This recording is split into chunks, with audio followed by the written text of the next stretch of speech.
So, today, blood. Tomorrow, how to heal when you are bleeding. Those are the things we are learning. After that, respiratory. We were going to talk about blood typing, but I figure we can skip that because we kind of talked about blood typing in biology, ABO, blood typing, that kind of thing. So we're going to skip that. We're also going to skip diseases because we kind of did the paper on diseases. So we're going to skip that one as well. And because the paper that we wrote kind of covered that.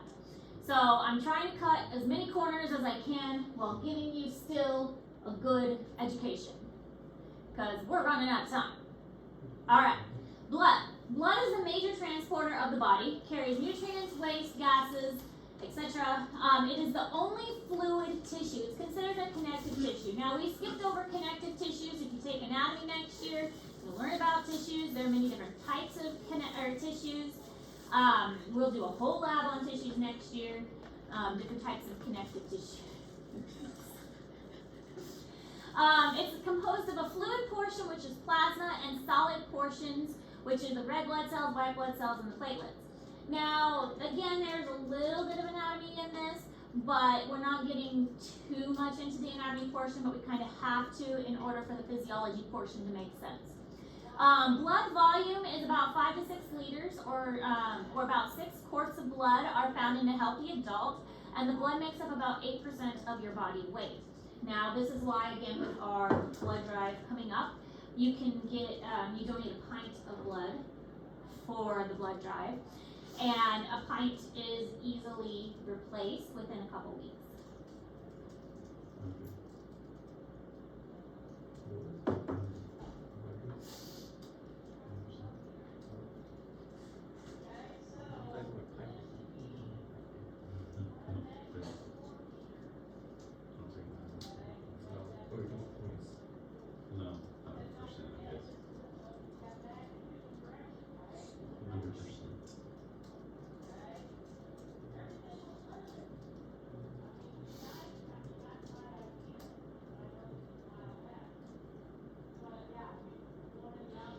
And how are we on the blood pressure lab? We still need to do that, right? Yeah. Are you typing your notes and then you didn't go down far enough and you're typing in the middle of your notes? I just did that. So they just don't follow because there's so much notes.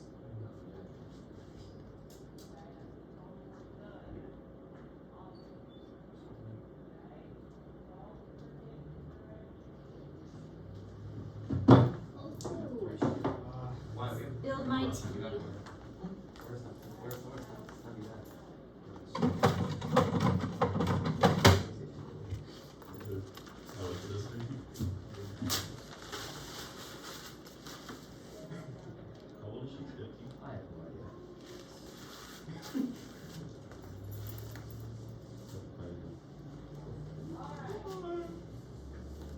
When's prom? Sunday. This Sunday? Yeah. Like you went from? Yeah. You take it. Yeah. Yeah. Why did you do my clothes? Why are you not going to prom? How we How do you know you never been? Prom's fun, even if you don't have a date. I went with friends. Our prom is Like it was cold. I just want to do I'm not gonna be here. I did a rodeo.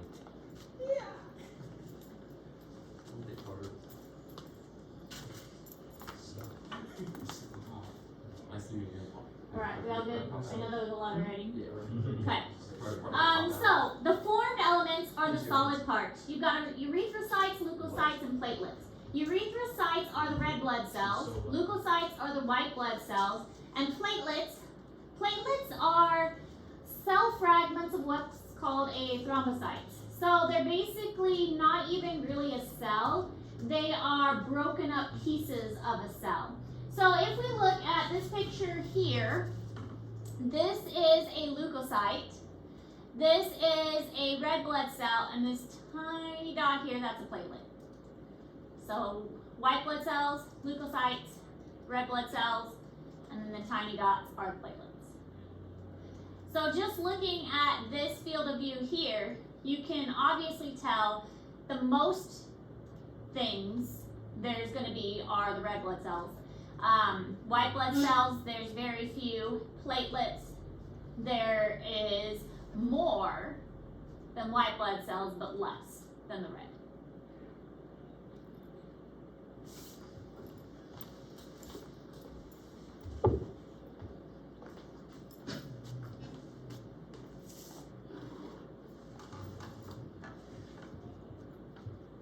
And this picture, this is what we're going to talk about tomorrow.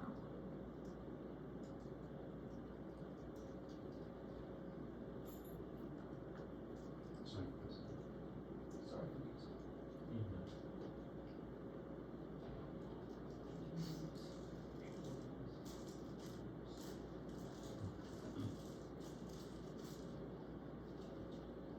Just saw that one.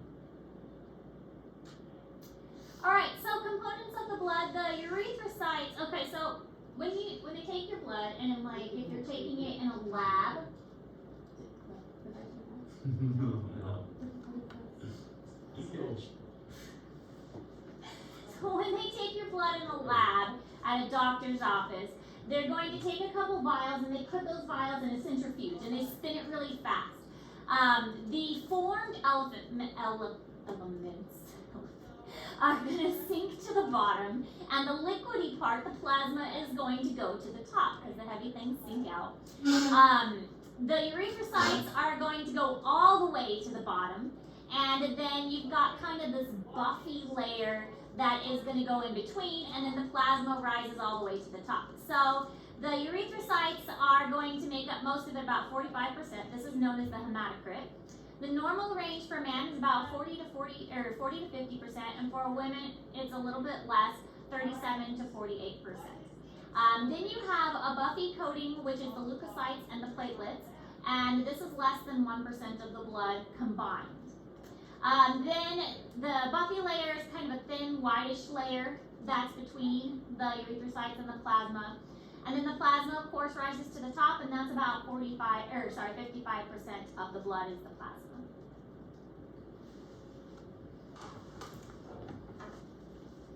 And multitasking, these sodas in the fridge, so you guys are breaking that down.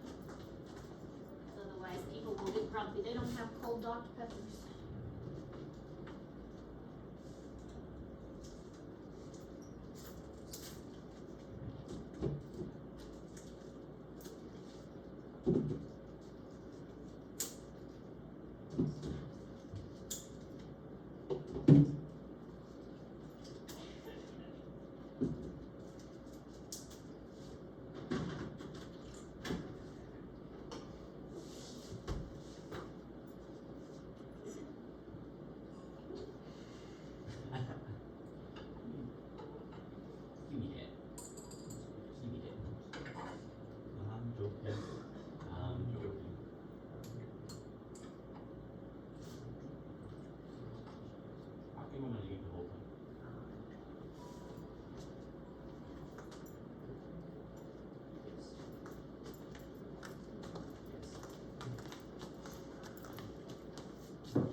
This is in Google Classroom because it shows the separation of the materials, and I kind of liked how it divided everything up into the different pieces. The formed elements are the cellular portion, and the plasma is the fluid portion. So it breaks it up really nicely into the different percentages, and it also takes the white blood cells and divide those up into what you should expect with the different white blood cells and how many those are. So I kind of liked how it broke it up into nice pieces. This is also in Google Classroom. It's another way of showing how it breaks it up and divides and shows the white blood cells, platelets, erythrocytes, and so on. All right, so going on to plasma. Plasma is about 90% water. It's kind of a straw colored. You can donate plasma, and you can donate plasma more frequently than donating blood as a whole. When my mother was in the hospital, she had 5 units of blood and she also had 5 units of plasma, so they were given to her separately. The plasma is easier to replace because it is 90% water, and so you can donate that more often. And I do believe you get paid to donate plasma, so you can go in like once a week or something to donate it. It includes many dissolved substances, nutrients, electrolytes, gases like carbon dioxide and oxygen, hormones, plasma proteins, and waste products. And it also helps distribute heat around your body because water is a good conductor of heat and maintains temperature really well. So it can help your body stay warm if you have enough plasma.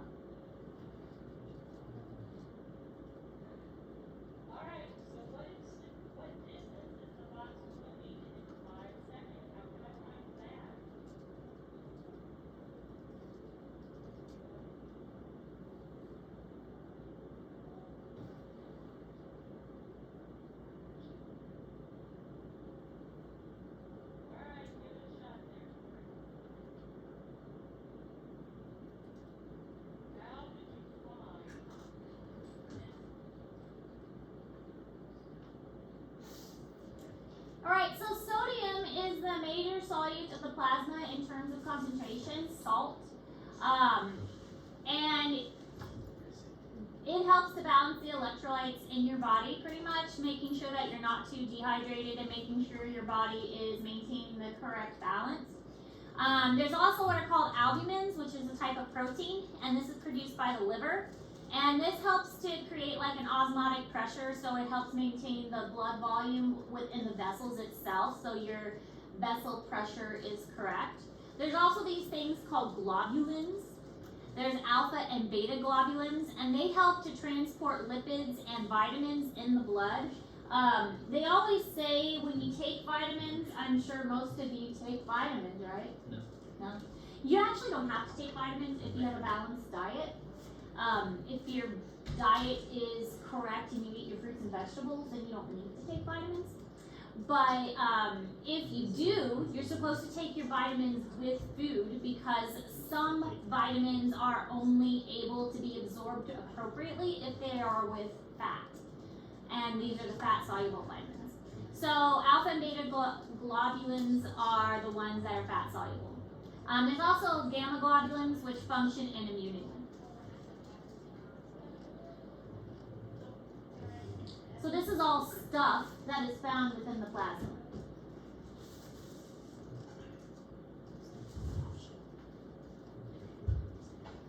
Maybe that's why I never get sick. Because you don't take vitamins? Oh no, because I ate like a whole bottle of Flintstone gummies by myself in like one sitting. Like when I was 6, and it's just kept me healthy ever since. I had an iron overdose. I don't get sick. I I don't either. I think I must have ate something as a kid where I just don't get sick. I'm gonna court nothing besides that. I don't even remember what I'm doing. I don't get sick. Dude, you just jinxed it. Yeah. No, I've been saying that for about like 3 months. Right now you're pulling I'm a still bear chilling. right now. Do what? Illegal bear.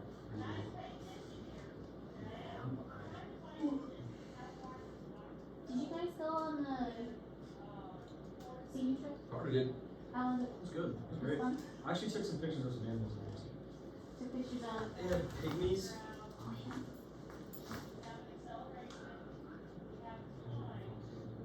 They're so cute. Oh, that's cute.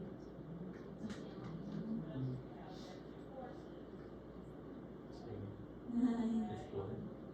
Pygmy goat.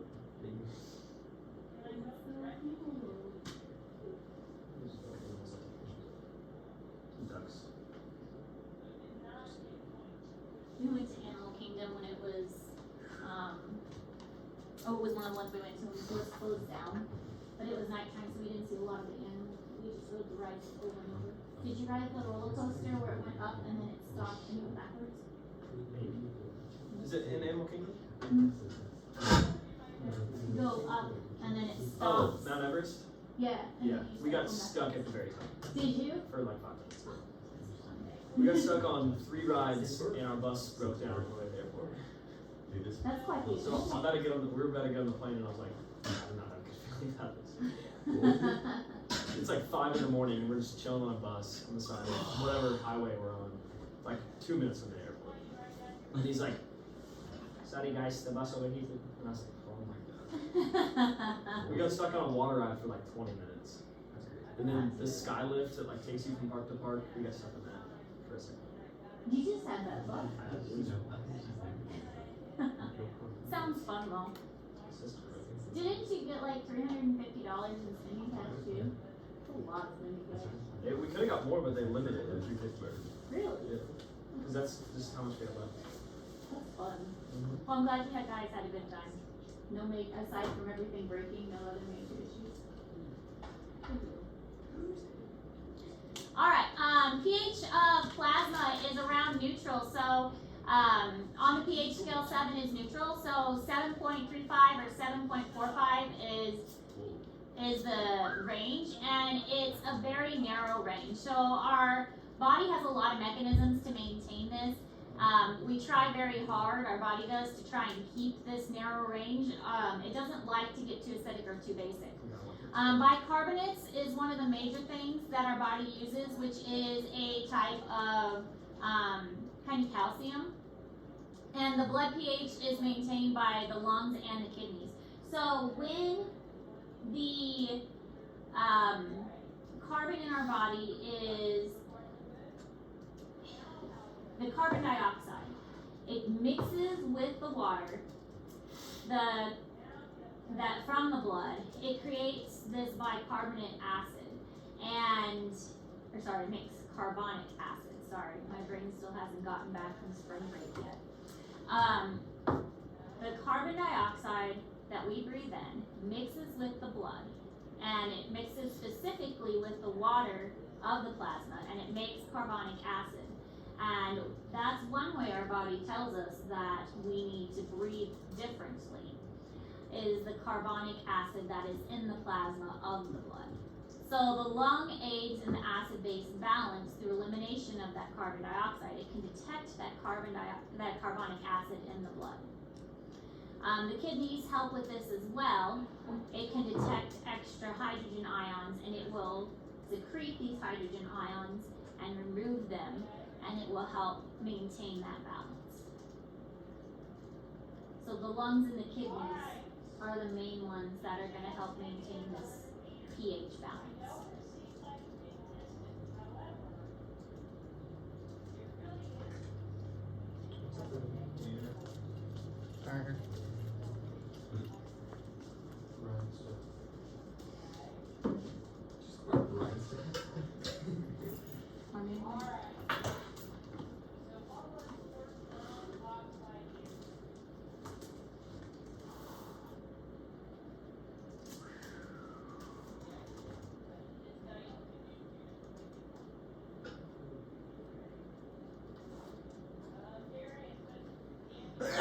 Bless you. Bless you.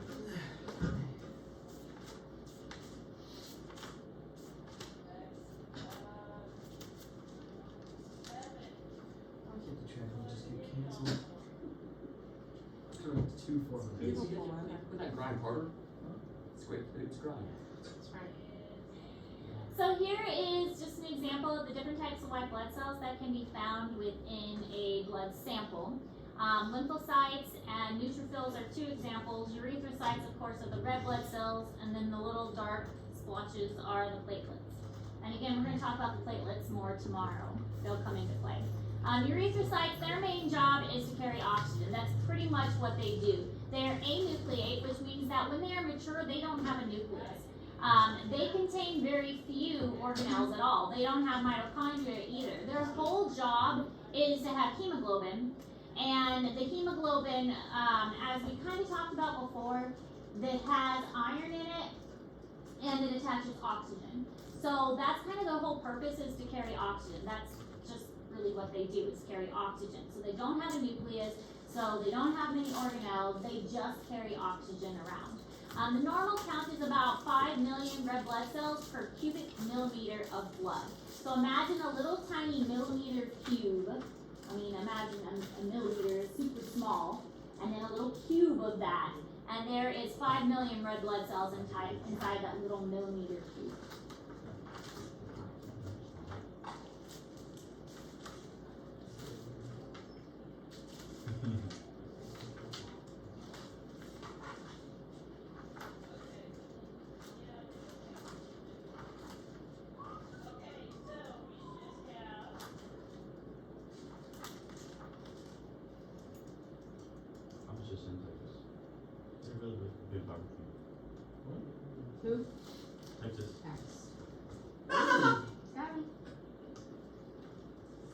I've never been to I have once. It's really cool. And Because I hang out in Texas for like 5 days. It's okay. Tough. We got food down there. It's great. Authentic Mexican food. Garden City, half the population was Hispanic. They had authentic Mexican restaurants. I missed that. You don't like queso is not. queso. It's totally an American thing. Queso. If you go to Mexico and ask for queso, they'll give you shredded cheese usually. Yo, not even. Ever been to Mexico? Good point, not even. How many times? Just once. I don't Like resort. It's like you can literally put it on anything. So I'm sure it's I love I'm cheese. sure I've checked it twice and Pizza.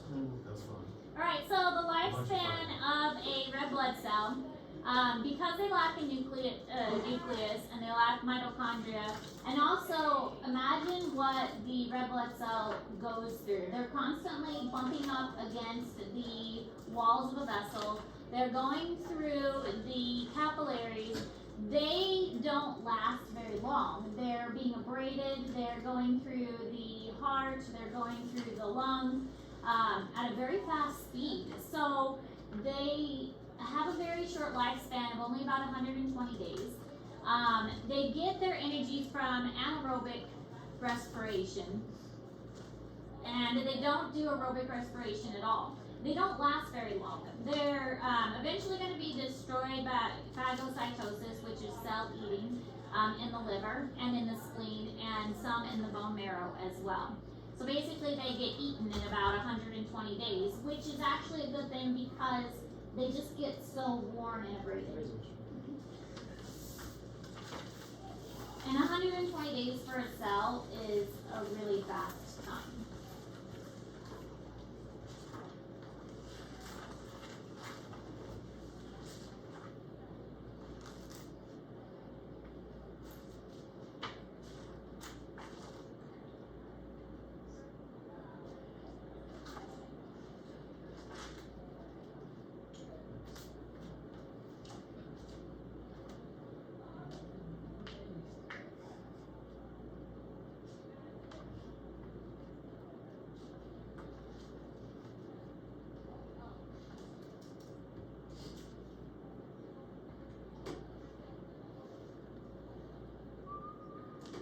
Then we have leukocytes, which are the white blood cells, and most people recognize that their job is defense against disease.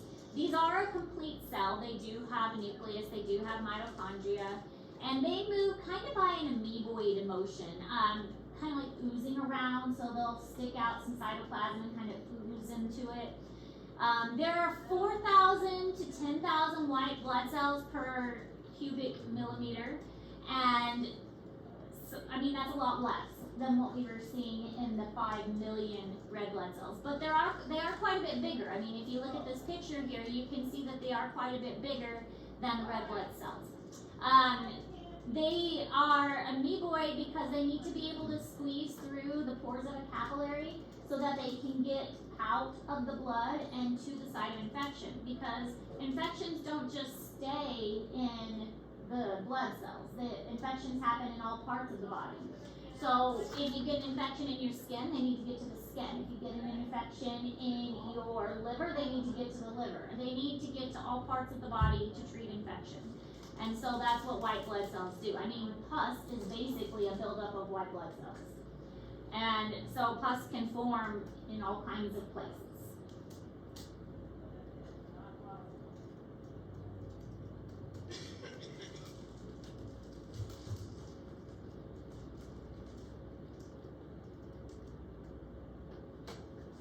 And as you can see in this picture, there are different kinds of white blood cells too. I mean, they all look different because there are different types, and they all have different purposes.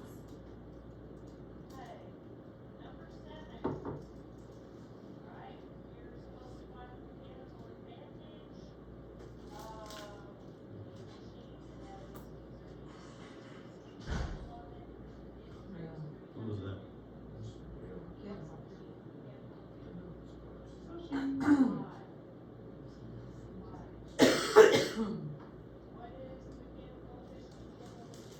So this is a list of the white blood cells from most to least abundant, and you can remember them by never let monkeys eat bananas.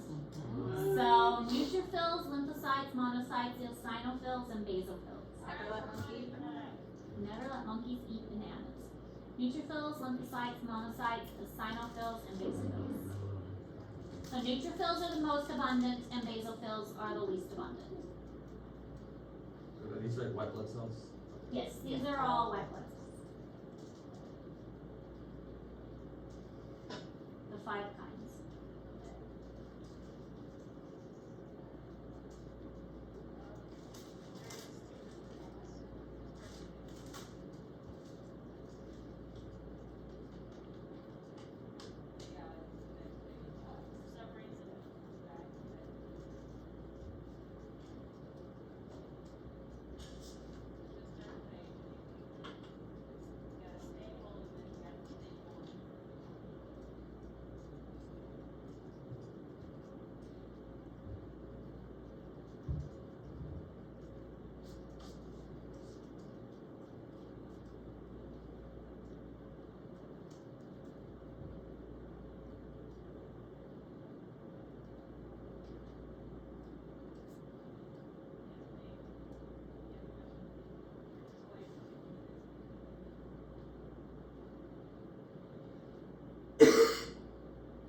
Okay, so all of these start as one type of cell.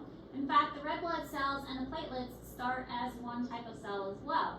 And this one type of cell is a stem cell that will branch off and split up into the other kinds of cells.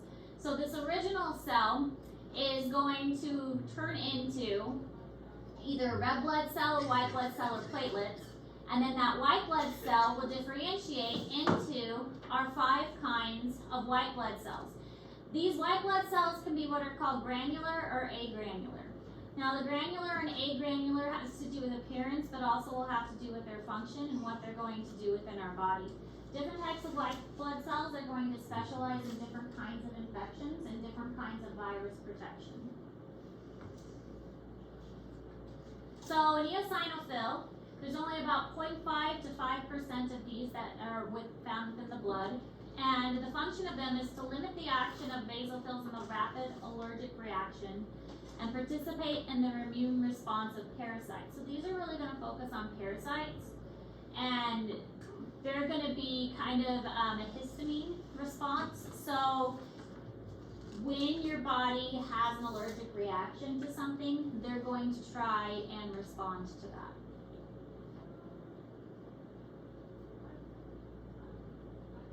And this is what they look like. They have kind of this C shape. And you can see this one, it's got like these bigger ends and then kind of a curve here.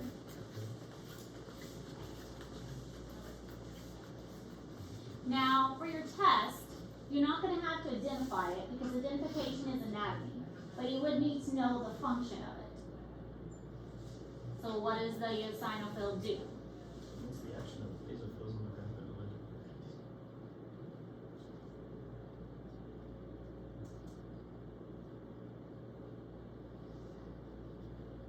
Take anatomy, you have to identify it. Physiology, you gotta know what it does.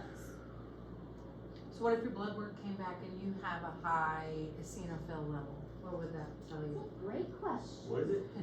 A high eosinophil? Uh-huh. What could be going on? Your allergic reactions would be. So would that be an indicator that you are having Yes. an allergic reaction? Yes. Or you could have some kind of parasite. Yeah. I would be. Because having an allergic reaction to a parasite. Very common. Or you just have an allergy. Yeah. I mean, yeah, it could be like a severe outdoor allergy. And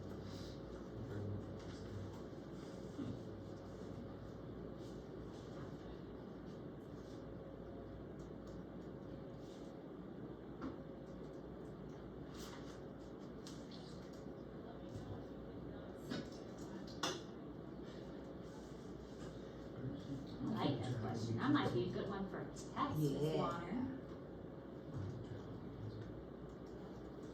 Why are you doing track? Is it speaking It's raining. It's not raining. Cold, yes, but it's not raining.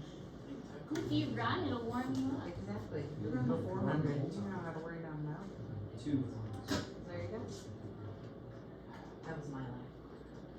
Alright, a basophil, less than 1%. Heparin and histamine, responsible for the allergic reaction. So this one is similar to the eosinophils.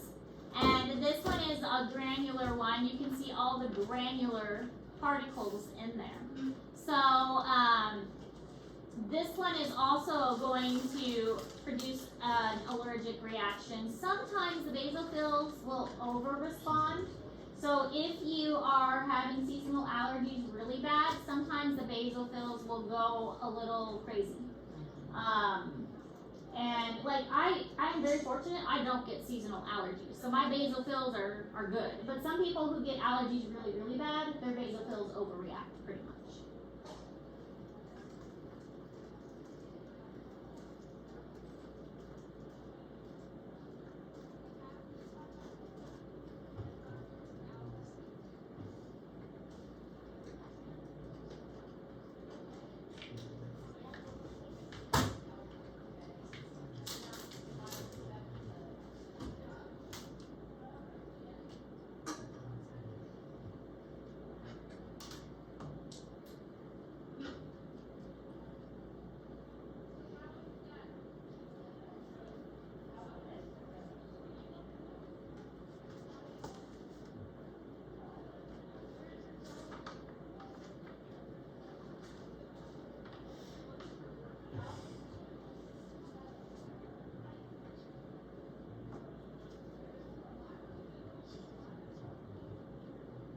Alright, neutrophils, 50 to 70%, because this one is the most abundant one. Neutrophils have this really kind of curvy, long, distinctive shape. Their job is to engulf and digest bacteria or other foreign substances by phagocytosis. So there's a lot of stuff that gets into our body on a regular basis. You get punctured by a splinter, suddenly bacteria is in your skin. So you have to have a lot of neutrophils because they are doing a lot of that bacteria ingesting. So their job is really important, and that's why we have so many of them. They're attracted by chemical substances released by bacteria, and so basically they are kind of on the job all the time.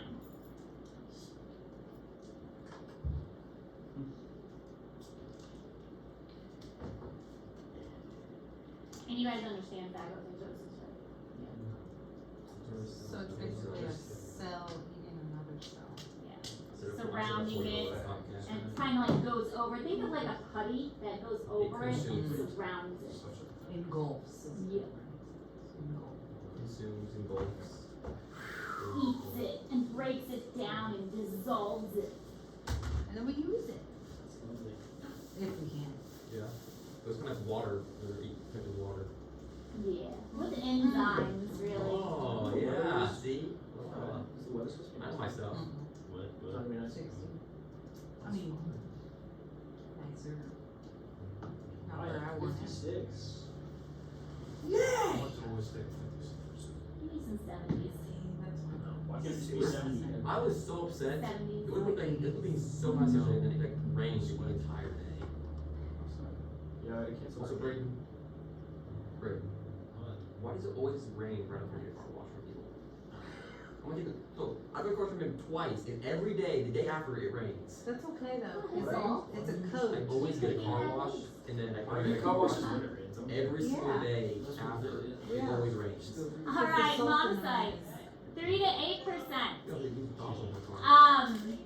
During the inflammation, they can divide in within the area and form macrophages and prevent spreading of infectious focus. So they are also going to help with infection, and they're gonna go from tissue to tissue and they'll swell to become fixed in those areas and help with the bacteria and infection areas.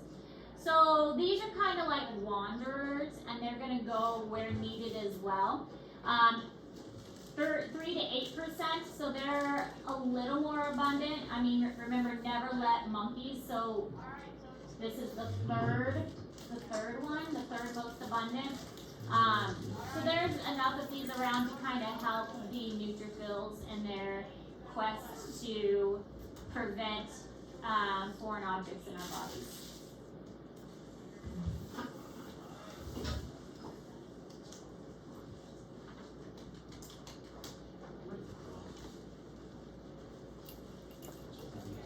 I remember school go around. This is the home stretch where we've got this Scared at all. Yeah. April, May. We can get through it. He's already an adult, he You know, I mean, like an actual, like living off your by yourself. Things are great. I'm only living 40 minutes from home. I mean, after that, I'm moving to Lord. That'll be scary, but besides that, I'm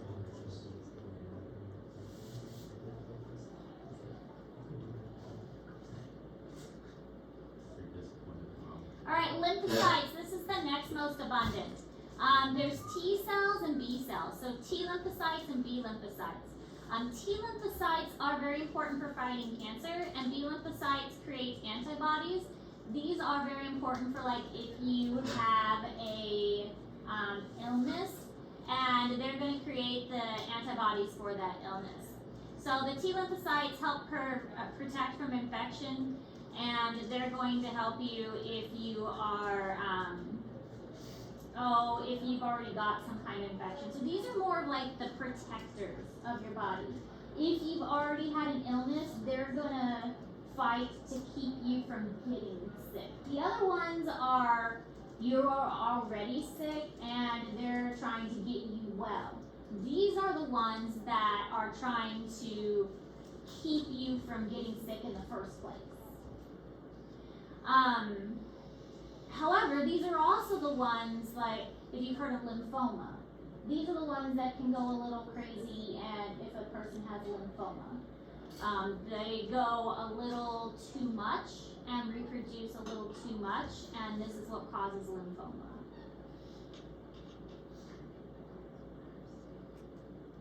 So they go through mitosis, and your body creates too many lymphocytes, and that's where lymphoma gets its name.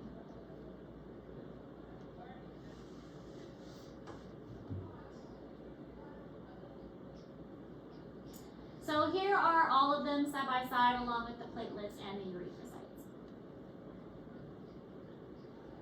And then here are the different types of lymphocytes. We've got T cells, B cells, and then the NK ones, which we're really not going to focus on too much.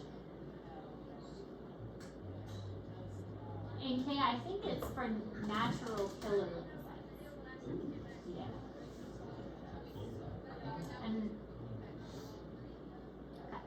Platelets are fragments of megakaryocytes. Megakaryocytes are basically a really large cell that breaks up into smaller cells, or not even cells, breaks up into these small pieces. They're not even really cells. They're just small pieces. And they're needed for the clotting process, which will be our next topic. And normal platelet count is 300,000 per cubic millimeter of blood. So there's a lot of these, but there's still more of the red blood cells. And really their whole purpose is to help with clotting. That's kind of what they do. If you don't have enough platelets, you're not going to be able to clot your blood very good.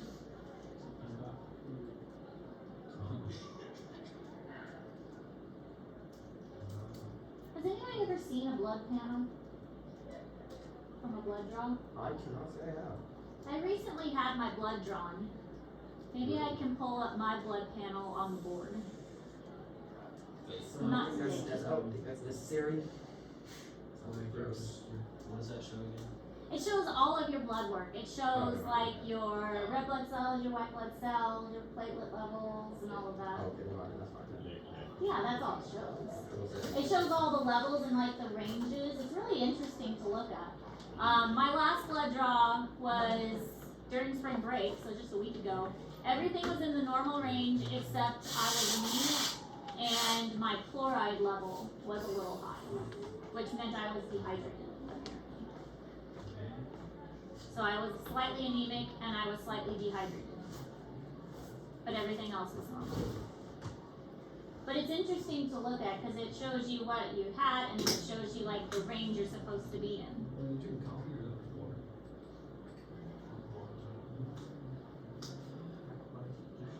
But since we're talking about it, I'll see maybe tomorrow if I can get my blood draw up on the board. Alright, so platelets. How much we got? Oh, we're so close. We're so close.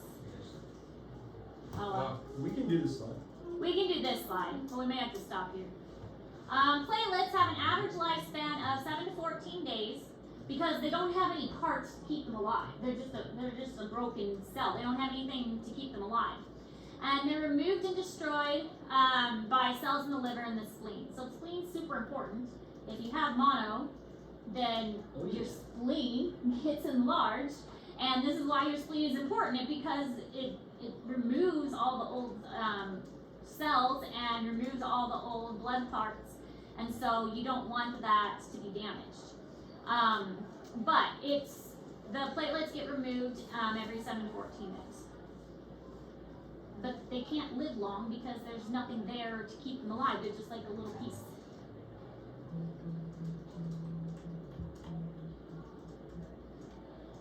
But we will stop after this slide and we'll pick back up tomorrow.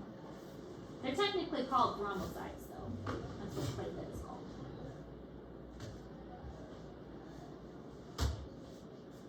We will keep pushing. We will make it through. I have hope in us. I will keep cutting out as much as I can while keeping the most important stuff. How many sections do we have left? A lot. But I am trying. I feel like this stuff is important. I am trying. I'm trying to give you the best education